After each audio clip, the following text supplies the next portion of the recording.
தமிழகத்தின் ஒட்டுமொத்த பார்வை தற்போது திருமாவளவன் பக்கம் திரும்பி இருக்கிறது. அவர் என்ன முடிவெடுக்கப் போகிறார், அதனை பொறுத்துதான் அரசியல் களம் என்பது அமைய போகிறது.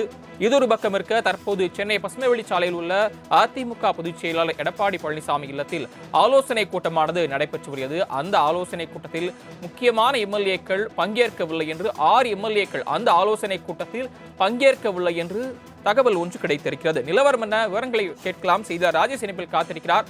ராஜேஷ், எடப்பாடி பழனிசாமி இல்லத்தில் நடைபெற்று வரும் ஆலோசனை குறித்தும் குறிப்பாக சி.வி. சண்முகம், எஸ்.பி. வேலுமணி உள்ளிட்ட முக்கியமான அந்த 6 எம்எல்ஏக்கள் இந்த ஆலோசனை கூட்டத்தில் பங்கேற்கவில்லை என்ற ஒரு தகவல் கிடைத்திருக்கிறது. நிலவரம் என்ன, ஏன் பங்கேற்கவில்லை, என்ன ஆலோசனை கூட்டம், என்ன பேசப்படுகிறது ஆலோசனை கூட்டத்தில்?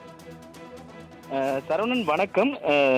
எஸ்.பி. வேலுமணி மற்றும் சி.வி. சண்முகம் தற்பொழுதுதான் இந்த ஆலோசனை கூட்டத்தில் பங்கேற்றிருக்கிறார்கள். குறிப்பாக 2026 சட்டமன்ற தேர்தல் முடிவுகள் பல கேள்விகளை உள்ளடக்கி பல ஆச்சரியங்களை, பல திருப்பங்களை உள்ளடக்கியதாக இருக்கிறது. குறிப்பாக தமிழக வெற்றி கழகத்தை பொறுத்த வரைக்குமே 108 சட்டமன்ற உறுப்பினர்களை பெற்றிருக்கக்கூடிய சூழ்நிலையில் அவர்களால் ஆட்சி அமைக்க முடியாத ஒரு சூழல் என்பது நிலவி வரக்கூடிய சூழ்நிலையில் இடதுசாரிகள் மற்றும் காங்கிரஸ் உதவியுடன் ஆட்சி அமைப்பதற்கான அந்த முயற்சிகளை அவர்கள் தொடர்ச்சியாக மேற்கொண்டதன் பலனாக அவர்களும் தங்களுடைய ஆதரவை தெரிவித்திருந்தார்கள். இதனை அடுத்து விடுதலை சிறுத்தைகள் கட்சியினுடைய தலைவர் அவர்களுடைய ஆதரவை தமிழக வெற்றி கழகம் கோரியிருந்தது. 2 சட்டமன்ற உறுப்பினர்கள் மட்டுமே இருக்கக்கூடிய சூழ்நிலையில்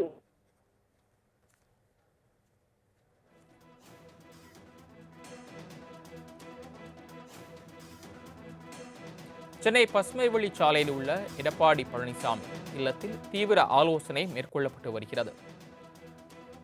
ஒரு பக்கம் தாவேகா பெரும்பான்மையை திரட்டுவதற்காக, ஆட்சி அமைக்க பெரும்பான்மையை திரட்டுவதற்காக தொடர்ந்து தீவிர நடவடிக்கையில் ஈடுபட்டு வருகிறது. 116 என்ற எண்ணிக்கையை தொட்டுவிட்டது. இன்னும் 2 இடங்களை மட்டுமே தொட வேண்டும். அதற்காக திருமாவளவனிடம் தொடர்ந்து பேச்சுவார்த்தை நடைபெற்று வருகிறது. அதே போல அதிமுக திமுக இணைந்து ஆட்சி அமைக்கும் என்ற ஒரு கருத்து பரவலாக பேசப்பட்ட நிலையில் அதற்கு கனிமொழி எம்பி மறுப்பு தெரிவித்திருந்தார். தற்போது அடுத்த கட்ட என்ன நடவடிக்கை என்பது குறித்து முடிவெடுப்பதற்காக எடப்பாடி பழனிசாமி இல்லத்தில் தீவிர ஆலோசனை என்பது நடைபெற்று வருகிறது. கூடுதல் விவரங்களை தொடர்ந்து செய்தியாளர் ராஜேஷ் கேட்கலாம். ராஜேஷ், நீங்க தொடர்ந்து விவரங்களை சொல்லலாம்.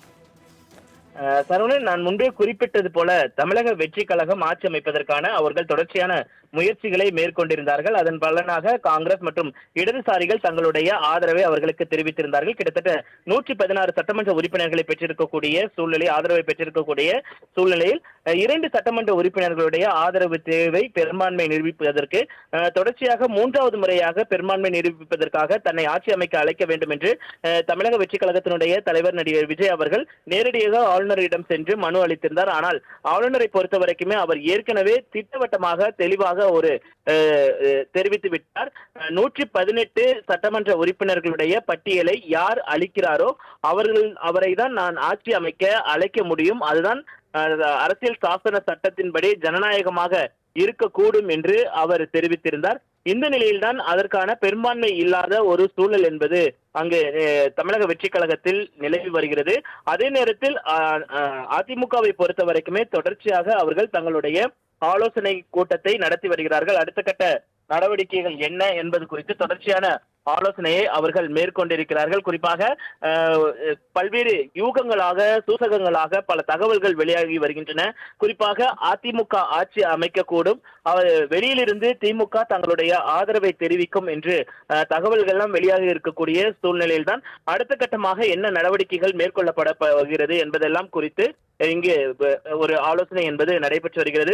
குறிப்பாக இதில் விடுதலை சிறுத்தைகள் கட்சியினுடைய செயல்பாடு என்பது மிகவும் முக்கியத்துவம் வாய்ந்ததாக பார்க்கப்படுகிறது. இடதுசாரிகளிடம் ஆதரவு கேட்ட அடுத்த அவர்கள் தங்களுடைய உயர்மட்ட குழு மற்றும் ஆலோசனை முடித்து அவர்கள் தமிழக வெற்றி கழகத்திற்கு தங்களுடைய ஆதரவை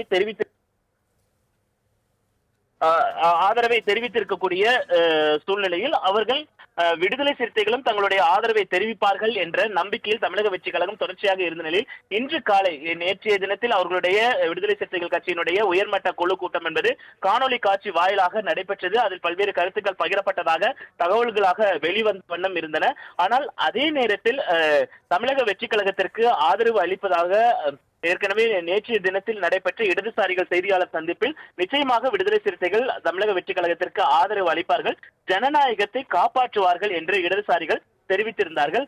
ஆனால் தற்போது வரைக்குமே விடுதலை சிறுத்தைகள் கட்சியை பொறுத்த வரைக்குமே அந்த உயர்மட்ட குழு கூட்டம் முடிந்த பிறகு நாளை காலை, அதாவது இன்று காலை 10 மணி அளவில் எங்களுடைய முடிவு என்ன என்பதை நாங்கள் அறிவிப்போம் என்று திருமாவளவன் அவர்கள் தெரிவித்திருந்தார். ஆனால் தற்போது வரைக்குமே, அதாவது ஒட்டுமொத்தமாக இருக்கக்கூடிய ஊடகங்கள் அனைத்துமே சென்னை அசோக் நகர்ல இருக்கக்கூடிய அம்பேத்கர் திடலில் தான் முகாமிட்டு இருக்கிறார்கள். திருமாவளவனுடைய பதில் என்ன என்பது குறித்ததான அந்த மிகவும் முக்கியத்துவம் வாய்ந்ததாக பார்க்கப்படுகிறது என்றால், ஒட்டுமொத்த அரசியலும் ஒட்டுமொத்த தமிழ்நாட்டு மக்களுமே எதிர்பார்க்கக்கூடிய ஒரு முடிவாக அது பார்க்கப்படுகிறது. திருமாவளவனுடைய முடிவு என்னவாக இருக்கும், அவருடைய 2 சட்டமன்ற உறுப்பினர்களுடைய ஆதரவு யாருக்கு இருக்கும் என்பது குறித்ததான அந்த எதிர்பார்ப்பு என்பது நிமிடத்திற்கு நிமிடம் எகிரிக்கொண்டே இருக்கக்கூடிய சூழ்நிலையில், ஒரு எதிர்பார்ப்பு நிலவி வந்த சூழ்நிலையில் தற்பொழுது ஒரு அறிவிப்பு என்பது வெளியாகி இருக்கிறது. மாலை 4 மணி அளவில் செய்தியாளர் சந்திப்பு எதுவும் கிடையாது, அதிகாரப்பூர்வ அறிவிப்பு மட்டும் வெளியாகும் என்று திருமாவளவன் தரப்பிலிருந்து தெரிவிக்கப்பட்டிருக்கிறது. குறிப்பாக இன்றைய தினம், அதாவது 10ஆம் தேதியோடு தமிழக வெற்றி கழகத்திற்கு ஆளுநர் அளித்த அந்த கெடு நிறைவடைய இருக்கிறது. அதற்கு முன்பாக அந்த 118 சட்டமன்ற உறுப்பினர்களுடைய பெரும்பான்மையை தமிழக வெற்றி கழகம் நிரூபித்து ஆக வேண்டிய ஒரு கட்டாயம் என்பது ஏற்பட்டிருக்கிறது. அந்த கட்டாயம் என்பது விடுதலை சிறுத்தைகளுடைய அந்த பதிலில் இருக்கிறது. ஆனால் தற்போது வரைக்குமே விடுதலை சிறுத்தைகள் கட்சியினுடைய மௌனம் என்பது தமிழக வெற்றி கழகத்தினரிடையே ஒரு ஆதங்கத்தையும் அதே நேரத்தில் ஒரு மகிழ்ச்சியின்மையும் ஏற்படுத்தியிருக்கிறது. என்ன சொல்ல போகிறார் திருமாவளவன், என்ன செய்ய போகிறோம் என்பதெல்லாம் குறித்து அவர்கள் ஒரு குழப்பமான நிலையில் இருப்பதாக கூறப்படுகிறது. இந்த நிலையில்தான் அதிமுக தங்களுடைய அடுத்த கட்ட நடவடிக்கைகள் என்ன என்பது குறித்ததான அந்த ஆலோசனையில் ஈடுபட்டிருக்கிறார்கள். குறிப்பாக கிட்டத்தட்ட 2 எம்எல்ஏக்கள் சட்டமன்ற உறுப்பினர்கள் மட்டுமே வரவில்லை, மற்ற அனைத்து சட்டமன்ற உறுப்பினர்களும் இந்த ஆலோசனை கூட்டத்தில் பங்கேற்றிருக்கிறார்கள். இந்த ஆலோசனை கூட்டத்தின் முடிவில் சில முக்கிய முடிவுகள் எடுக்கப்படும் என்று எதிர்பார்க்கப்படுகிறது. ஏற்கனவே